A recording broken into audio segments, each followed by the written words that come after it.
என்ன தைரியம் உலகத்தில் தொழாமல் இருப்பதற்கு நமக்கு? என்ன தைரியம்? இன்று மௌத்து வந்தால் வீணாக்கிய தொழுகைகள் எல்லாம் சக்கராத்தில் விளங்கும்.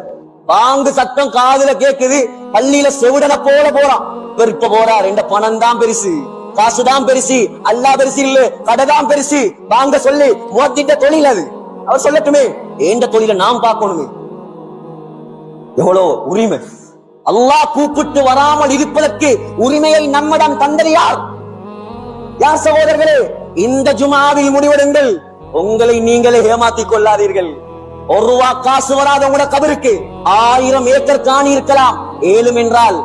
ஏழும் என்றால் அந்த ஏக்கர்ல ஒரு ஏக்கரை கபருக்கு கொண்டு போய் காட்டுங்க. நீங்க உண்மையான கோடீஸ்வரனா இருந்த உங்களோட மனைவிமாரிடம் 100 பவுன் தங்கம் இருக்கலாம்.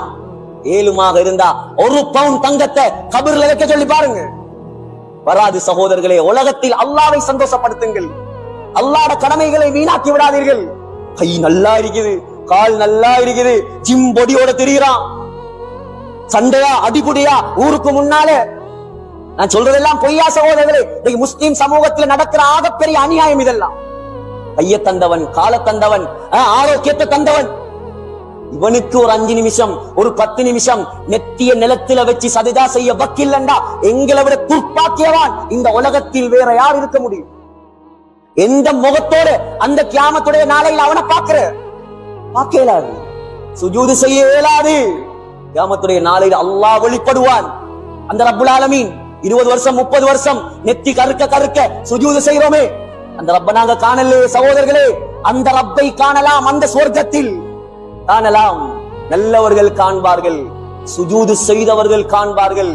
உலகத்தில தொழுகையை நாசமாக்கியவன், அல்லாஹ்வுடைய கடமையை நாசமாக்கியவன் சுஜூது செய்ய பார்ப்பான். அல்லாஹ் அவனுடைய முதுகுகளை பலகையாக மாற்றும். உலகத்துல உனக்கு வழிபட வக்கில்லை, கியாமத் நாள் அமல் செஞ்ச என்ன பிரயோசனம்? ஆகையால் சகோதரர்களே, அல்லாஹ் தந்த ஆகப்பெரிய சந்தர்ப்பம் இது. ஆகப்பெரிய சந்தர்ப்பம் வீணாக்கி விடக்கூடாது, நாசமாக்கி விடக்கூடாது.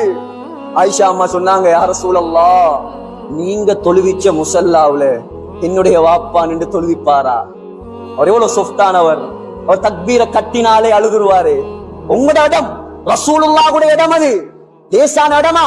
உலகத்தின் சொர்க்கத்தின் பூஞ்சோலை அது. புகாரியுடைய ஹதீஸ், மா பைன கபரி வ மிம்பரி ரௌதத்தும் மின் ரியாதில் ஜன்னah. சொன்னார்கள் ஸல்லல்லாஹு அலைஹி வஸல்லம், அந்த மதீனாவின் மஸ்ஜிதுன் நபவியின் ஸல்லல்லாஹு அலைஹி வஸல்லம் உடைய கபருக்கும் ஸல்லல்லாஹு அலைஹி வஸல்லம் குத்பா ஓதிய மிம்பருக்கும் இடையில் இருக்கும் அந்த பகுதி இருக்கிறது, இந்த அளவுதான் இருக்கு, இந்த பள்ளியுடைய அளவு. சொர்க்கத்து பூஞ்சோல் என்றாங்க ஸல்லல்லாஹு அலைஹி வஸல்லம். புகாரியுடைய இன்டர்பிரிட்டேஷன் எழுதக்கூடிய, விரிவுரை எழுதக்கூடிய உலமாக்கள் எழுதுறாங்க, முஹத்திஸீன்கள், என்னுடைய கருத்தல்ல, மிக பெரும் ஹதீஸ் கலை வல்லுநர்கள் ஷரஹ் செய்றாங்க. அல்லாஹ் கியாமத்துடைய நாளையில உலகத்தை அழிக்கும் போது ஸல்லல்லாஹு அலைஹி வஸல்லம் உடைய ரௌதாவை தூக்கி அப்படியே சொர்க்கத்துல வச்சிருவான், அழிக்க மாட்டாங்க. ஹதீஸுக்கு விளக்கம், சுப்ஹானல்லாஹ், லேசான இடமா? யா ரசூலல்லாஹ், அந்த இடத்துல எந்த வாப்பா நின்று தொழுகை நடத்துவாரா நாயகமே?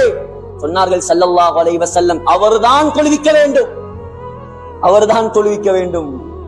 ஓடி வந்து கொஞ்சம் நோய் லேசானதுக்கு பின்னால் பெரிய தலப்பாகையை, துணியை தலையில் கட்டிக்கொண்டு மிம்பரில் வந்து உட்கார்ந்து எலும்பி நின்று கூட பயான் பண்ண முடியாது ஸல்லல்லாஹு அலைஹி வஸல்லம் அவர்களால். மிம்பரில் நின்று கொண்டு சொன்ன வார்த்தை என்ன தெரியுமா? இருந்து கொண்டு சொன்ன வார்த்தை, அஸ்ஸலாம் அஸ்ஸலாம். ஏ முஸ்லிம் சமூகமே, 1400 வருடங்களுக்கு முன்னால வாழ்ந்த சஹாபாக்களுக்கு மட்டும் சொன்ன வார்த்தை அல்ல அது. அவங்கதான் தொழுகையை விட மாட்டாங்களே. ஸல்லல்லாஹு அலைஹி வஸல்லம் உடைய காலத்துல, சஹாபாக்கள் காலத்துல ஏழுமெண்டா எந்த வரலாறுலையாவது கொண்டு வந்து காட்டுங்கள். ஒரு தொழுகையை விட்ட முஸ்லிம் ஏழுமெண்டா நீங்க காட்டுங்க, யாராவது காட்டுங்க ஏழுமெண்டா. அப்படி இருந்திருந்தா சஹாபாக்கள் கழுத்தை கரிச்சிருப்பான், தலபரம் இருக்கும், எந்த இடமும் கிடையாது அங்கே தொழுகையை விடுவதற்கு. சஹாபாக்கள் உயர்ந்த அந்தஸ்தை அடைந்ததே தொழுகையின் மூலமா. தனி வரலாறு இருக்கிறது. தக்பீரை கட்டி கட்டி அவர்கள் தன்னுடைய தோட்டத்துக்கு மலையை இறக்கியவர்கள், தக்பீரை கட்டி கட்டி திருகை கையில் கல்லில் இருந்து மாவை எடுத்தவர்கள், தக்பீரை கட்டி அல்லாஹ்வுடைய சொர்க்கத்தை கண்ணால் கண்டவர்கள்.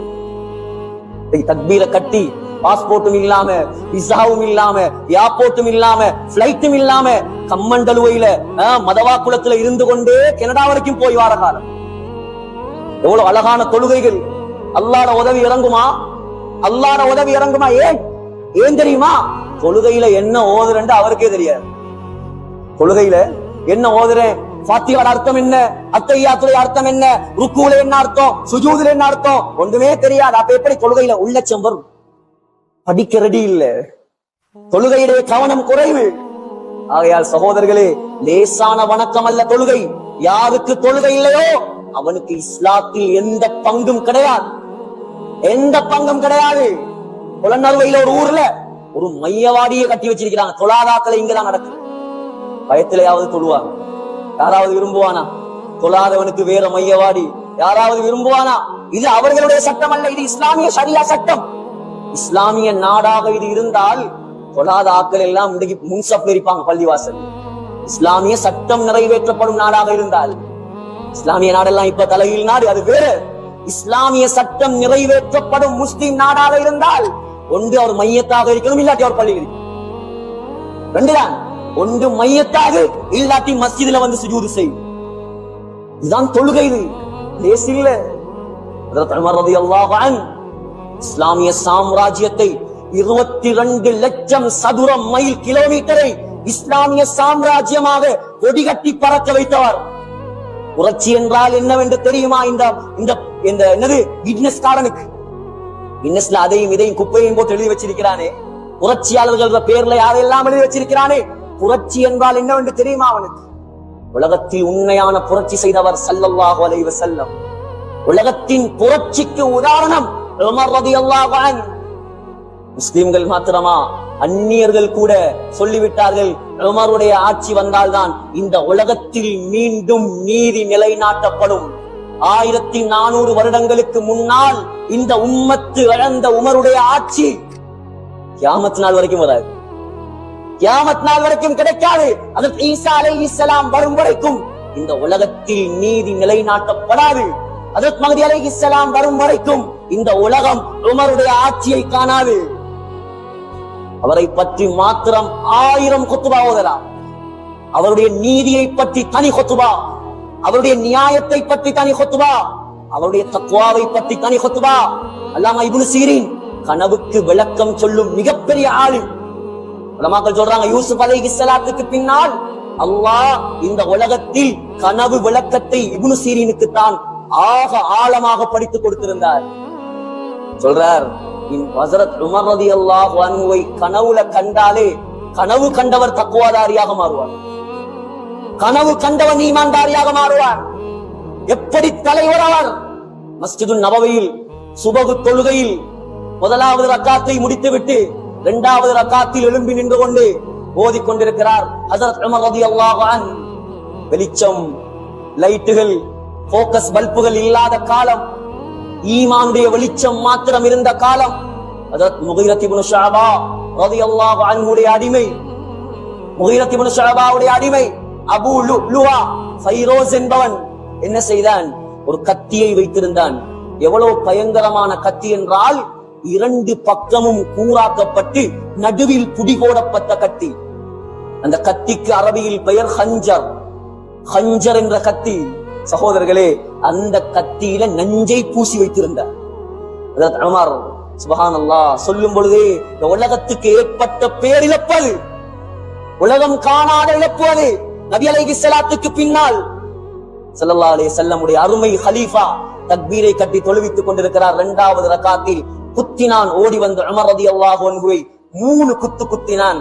குடல் அறுபட்டு ரத்தம் ஓடிக்கொண்டே இருக்கிறது.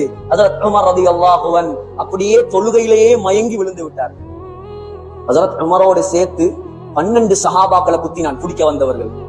அதுல கிட்டத்தட்ட 6 பேர் அந்த இடத்திலேயே மௌத். கடைசியாக சஹாபாக்கள் பள்ளிவாசல்ல இருந்த ஒரு சாக்கை போட்டு அவனை பிடித்தார்கள். தன்னைத்தானே குத்தி கொண்டு செத்து விட்டான் அந்த ஷியா.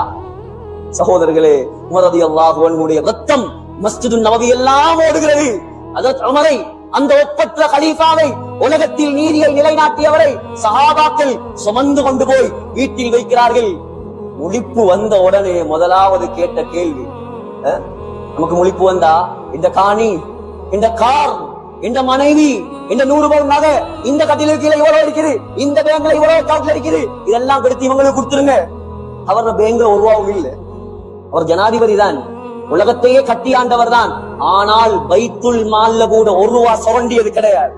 கொண்டு வந்து காட்டுக பாப்போம் மேலும் இப்படி ஒரு ஜனாதிபதி இருக்கவும் முடியாது, இருக்கவும் மாட்டான். சகோதரர்களே, முதலாவது கண்ணை திறந்து கேட்ட கேள்வி அஸ்ஸல்லைது. மயக்கத்திலிருந்து முழிப்பு வந்தவுடனே, முஸ்லிம்களே, எனக்கும் உங்களுக்குமான பாடம். சின்ன சின்ன காரணங்களுக்காக தொழுகைக்கு சாக்கு போக்கு சொல்லக்கூடிய நமக்கு இருக்கும் மிகப்பெரிய பாடம் அந்த கலீஃபாவுடைய வாழ்க்கை வரலாற்றில். முதலாவது கேட்ட கேள்வி அஸ்ஸல்லைது, நான் தொழுது முடித்து விட்டேனா? என் தொலைப்போக்குல தானே குத்தினது.